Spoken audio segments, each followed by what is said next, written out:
Welcome to the lecture on lymphatic system and immunity. The lymphatic system runs along the cardiovascular system. Lymphatic system carries out the three important functions. Number one, it drains excess tissue fluid from interstitial spaces between the cells. Number two, it transports large fat droplets from the digestive system through lymphatic channels called lacteals. And finally, lymphatic system provides cells and organs that helps us defend our body against infectious diseases. This slide depicts the relationship of lymphatic system with the cardiovascular system. So in the cardiovascular system, we said that the level of capillaries exchange occur. And by exchange, we mean that there is a two-way transportation. We have filtration and absorption. As a general rule, filtration is more than reabsorption.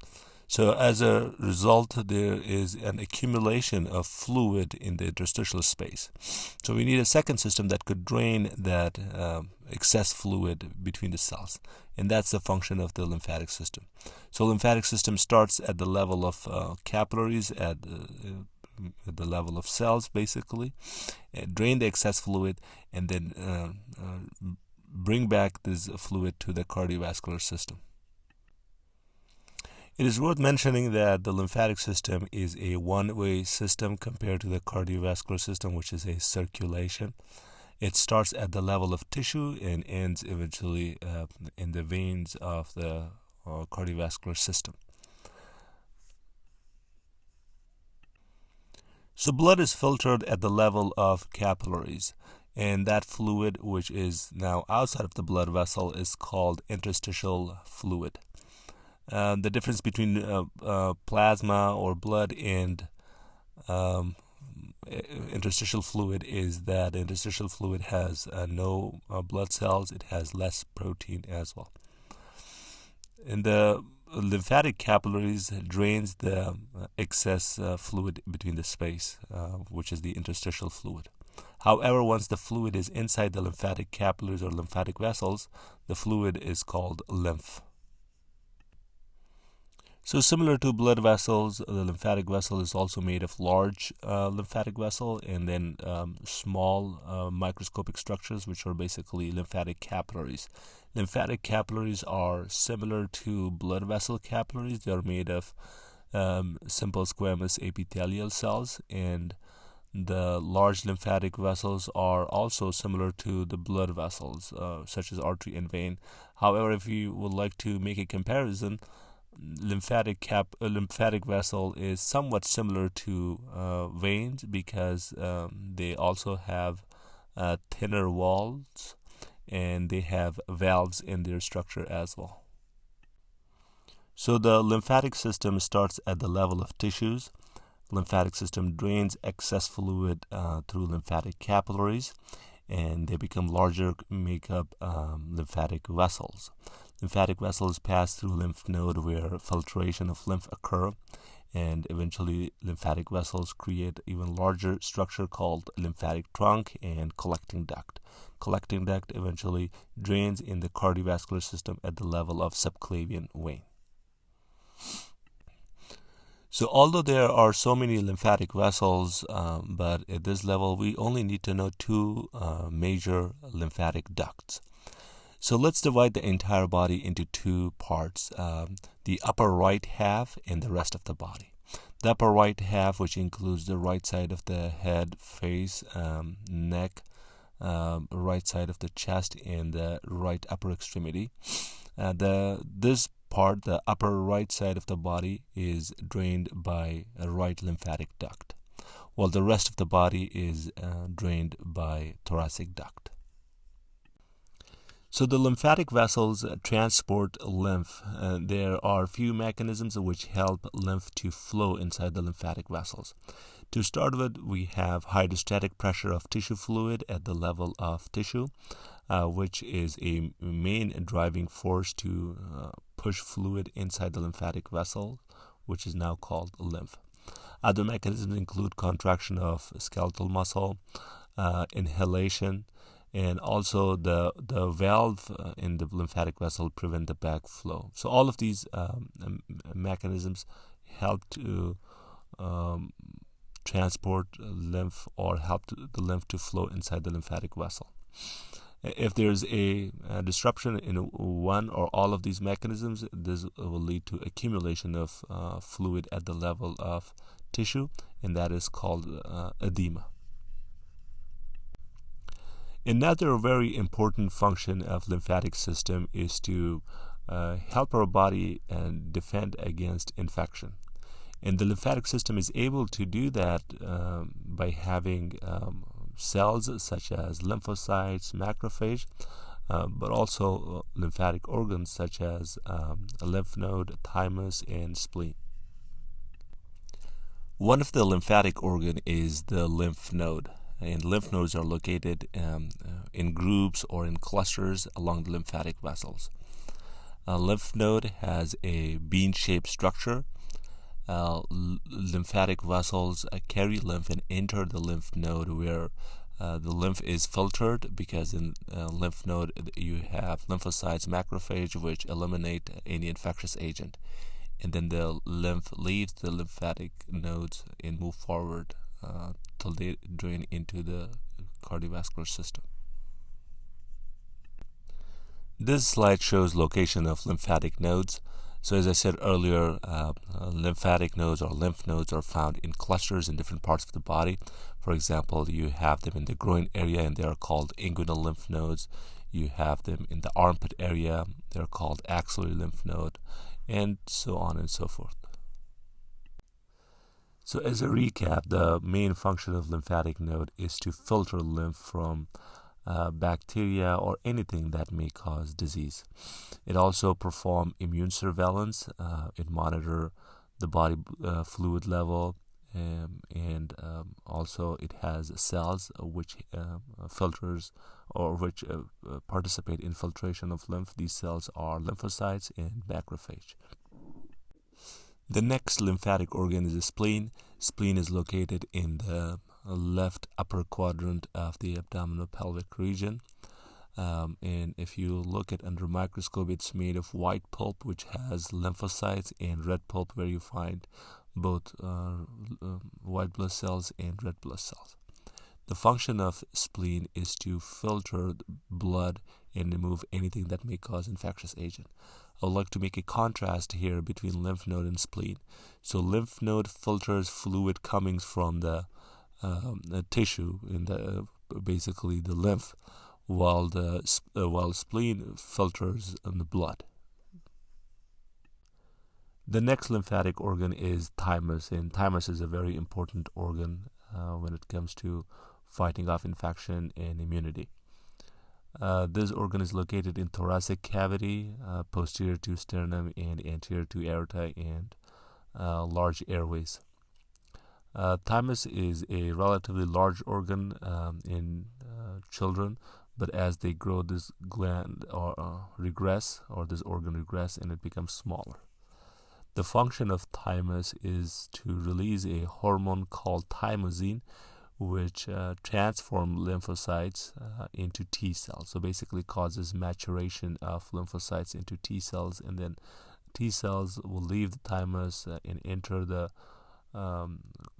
circulation to provide immunity.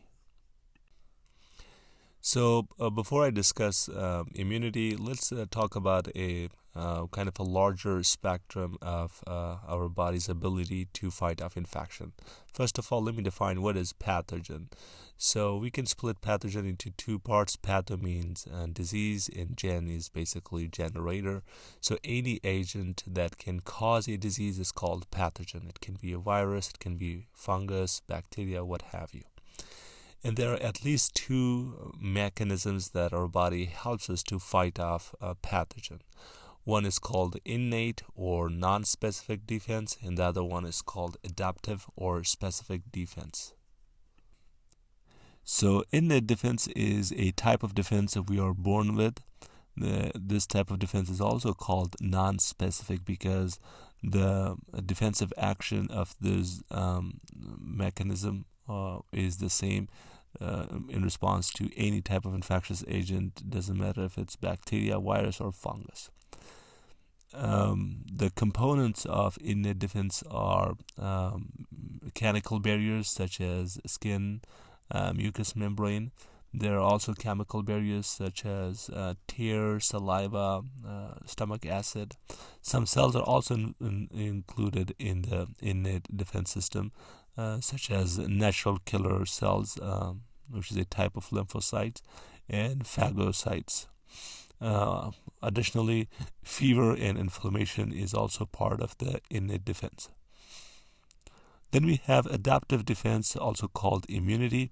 The reason it's called adaptive defense is that we don't have this as default. We're not born with it, but we have the ability to produce this. So this is developed after exposure to a pathogen, and as a result, the cells involved in the system, such as lymphocyte, they produce a stronger, but at the same time a specific response. So it produces chemicals such as cytokine, or it produces antibodies which can eliminate infectious agent or pathogen through various mechanisms. We can look at our innate and our adaptive defense mechanism in a relatively different way. So let's say when an infectious agent gets inside our body, there are several lines of defense. The first line of defense is the mechanical barrier, which includes skin and mucous membrane. Once the first line of defense is breached, then our second and third line of defense will get activated. The second line of defense include the remaining components of innate defense mechanisms, such as chemical barriers, natural killer cells, inflammation, phagocytosis, and fever. And then finally, the third line of defense is the immunity, and there are two types of immunity. I'll discuss this in a second. And those are cellular immune response and humoral immune response. Okay, some explanation about how fever can eliminate infections, how fever can be helpful. So our body has a temperature of 98.6 Fahrenheit or 37 centigrade. Once there is an infectious agent such as bacteria get inside our body, the chemicals released from the damage of the cells or by the chemicals stimulates the temperature control center, and the temperature goes up.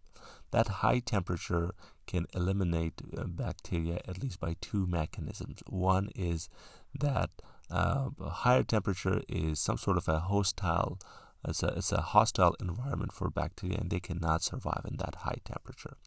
Additionally, high temperature causes our liver and spleen to consume and take up all the iron from blood, and this leaves the bacteria without any source to grow, because bacteria and some other infectious agent, they need iron for their growth and reproduction, and that's how fever can be helpful in eliminating infection. However, sometimes the increase in temperature is so high that it may also cause damage to our own cells, especially our nervous cells, and that's the time we need to take some pills to cool off the temperature. Also, let me share some information about inflammation. So whenever there is a damage to the cell due to bacteria or any cause, this leads to damage of the tissue, or cellular damage leads to activation of inflammation. The components of the steps involved in inflammation are that the damaged cells or the bacteria releases chemicals which stimulates basophils to release chemicals such as histamine and serotonin. So histamine causes vasodilation. The blood vessels become a little bit larger. This causes more blood to get to the infectious agent site or to the site of inflammation. Also, the chemical histamine increases the permeability of the blood vessel. So now you have more blood or fluid leaking after the blood vessels. More blood flow also means more blood cells, especially white blood cells, get to the inflammation site in order to eliminate any pathogen. There are at least 4 important signs and symptoms of inflammation. They include redness, increase in temperature, swelling, and pain. Sometimes a fifth symptom or sign can also be seen, and that is immobility or loss of function. So earlier I said that pathogens are agent that causes disease. However, not all pathogens may evoke our immune response or our immune system. Those specific type of pathogen which has the ability to stimulate or to evoke immune response are called antigens. The structure of antigen is made of protein. It can be made of polysaccharide, glycoprotein, or what have you. So there are 2 types of antigen. We have antigens attached to our cells, and those are called self-antigens. And then we have antigens part of bacteria, virus, or some or other organs, anything that's not part of us, and those are called non-self antigens. Our immune cells are adapted to our own antigen. That's why usually for most cases our immune cells do not show any reaction against our own antigen. However, anytime there's a non-self antigen get into our system, our immune response is activated and it's directed against those non-self antigen, and eventually it try to eliminate it. Also, there's another term called hapten. So hapten is a kind of molecule which is not antigen itself. However, once it gets into our system, it combines with a protein, and then it become or then it can act as an antigen. So let's talk about lymphocyte origin and maturation. So any blood cells, including lymphocytes, they are produced in the bone marrow. To be specific, red bone marrow. So once lymphocyte is produced, some lymphocytes leave the bone marrow and they go to thymus for maturation. After maturation, those lymphocytes are called T lymphocytes or T cells. Remember that T cells or T lymphocytes, the T alphabet refers to thymus.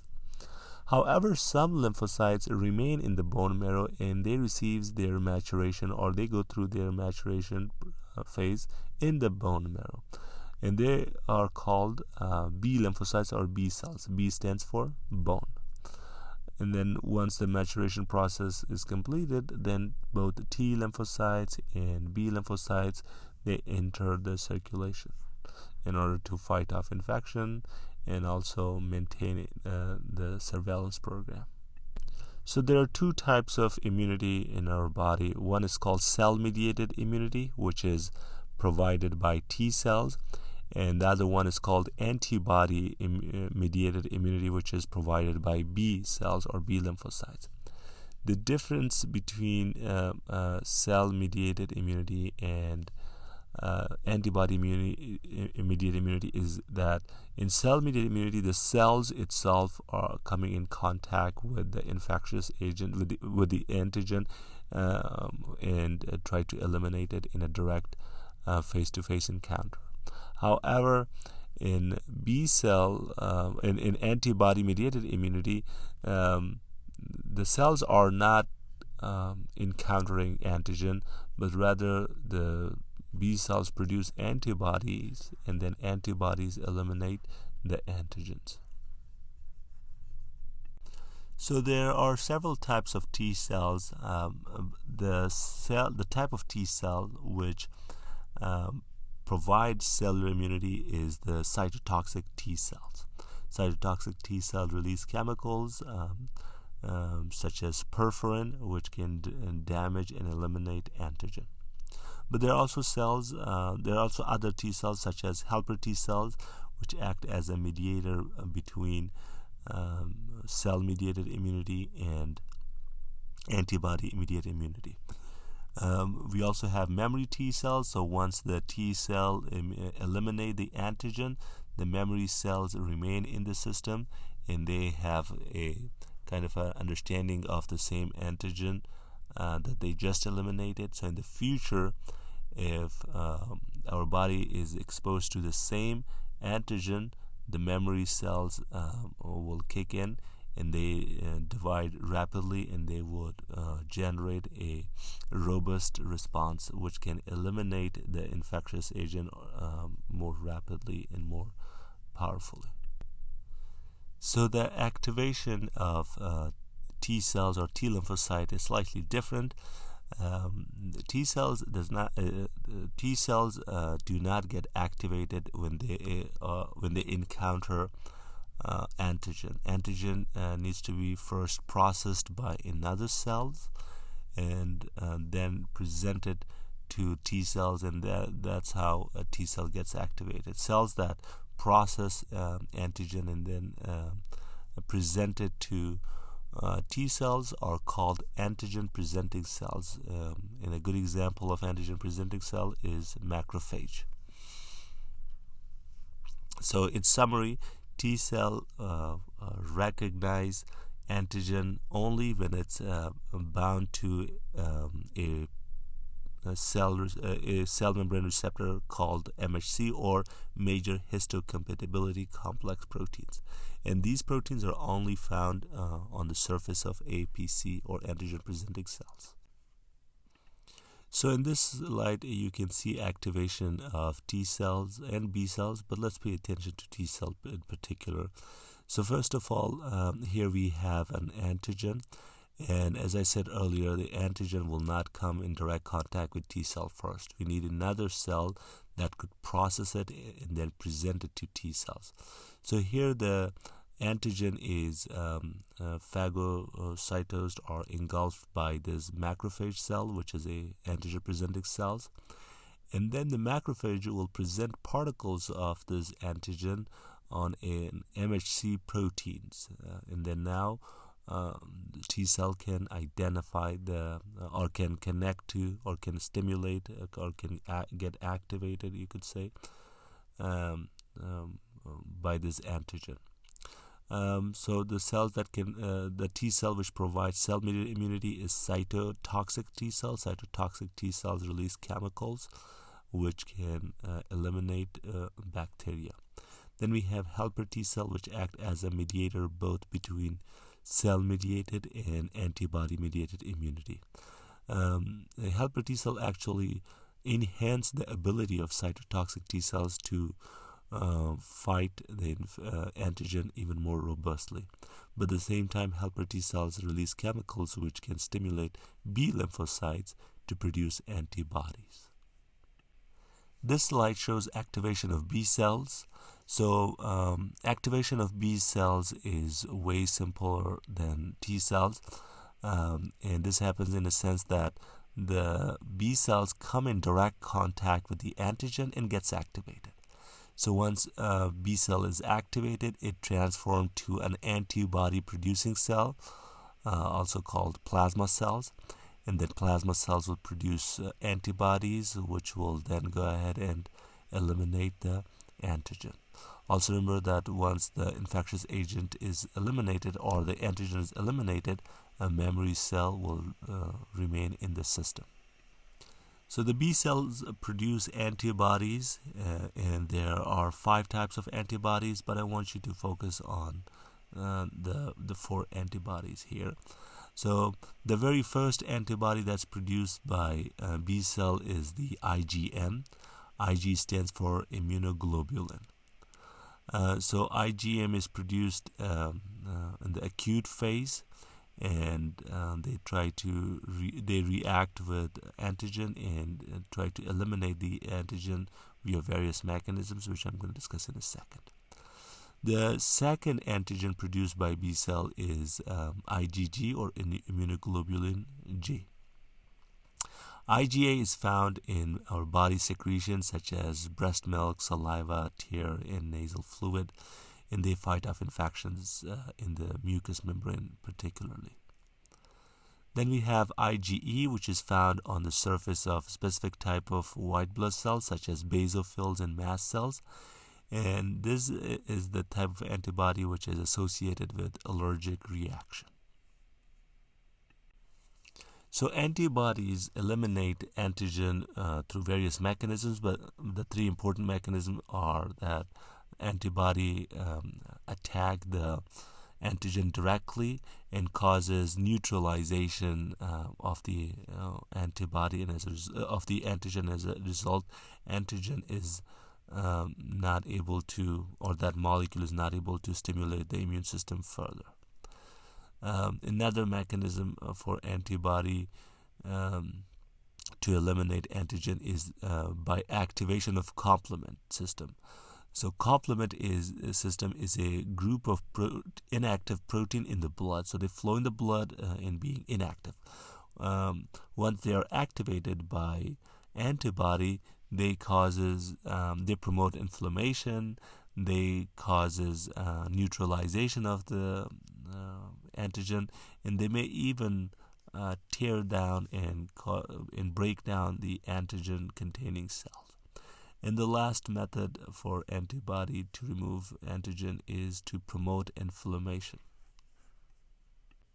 So I want to make a quick comparison between primary and secondary immune response. Earlier I said that our immune system is adaptive, means we don't have it unless we are exposed to an antigen. So the first time when we are exposed to an antigen, that's our primary response. And in the future, when we get exposed to the same antigen, that will be our secondary response. The difference between primary and secondary response is due to memory cells. Remember at the beginning, in primary response, there's no memory cell. Memory cell is only produced after exposure to the antigen and once the antigen is eliminated. That's why our primary response is not that robust, and it's also not that rapid. So for example, if you look at the left side of this slide, the graph shows so on the x-axis you have the days after exposure to the antigen, and the y-axis you have the concentration of plasma antibodies. So it takes some time, almost about 2 weeks, till our body could produce maximum amount of antibody, and after that it may eliminate the infectious agent, and a memory cell is produced. However, in our second response, let's say in a few months later or sometime later, we get exposed to the same antigen. This time, because we have the memory cells, so the memory cell will recognize the same antigen more quickly, and our body is in a position to produce antibodies at a higher rate and at a faster pace. So if you compare the two graphs, you can see that the second response produces a maximum numbers of, or maximum concentration of antibody, and it's also produced rapidly, and it remains the same compared to the primary response, which the level drops down after some time. So we can also classify our adaptive immunity into active immunity and passive immunity. So active immunity is obtained when our body is exposed to an antigen, whether through becoming sick or through vaccination. The reason it's called active immunity, that although we are getting exposed to antigen from outside world, however, our body is actively fighting that antigen and producing that immunity. On the other hand, passive immunity is obtained when our body is not exposed to the antigen, or it's not producing antibodies, but rather we receive antibodies from outside source, such as from animals or even from some other people. So earlier I described that all of the antigens on our cells are recognized by our immune cells. So that's why our immune cell consider those antigen as a self-antigen, and they do not show any reaction or response against those antigens. For example, blood groups are, ABO is a type of antigen, RH is a type of antigen. However, sometimes things go wrong, and our own immune cells, such as B lymphocytes, for example, produce antibodies against our own antigen, against our self-antigen. And that condition is called autoimmunity or autoimmune disorder.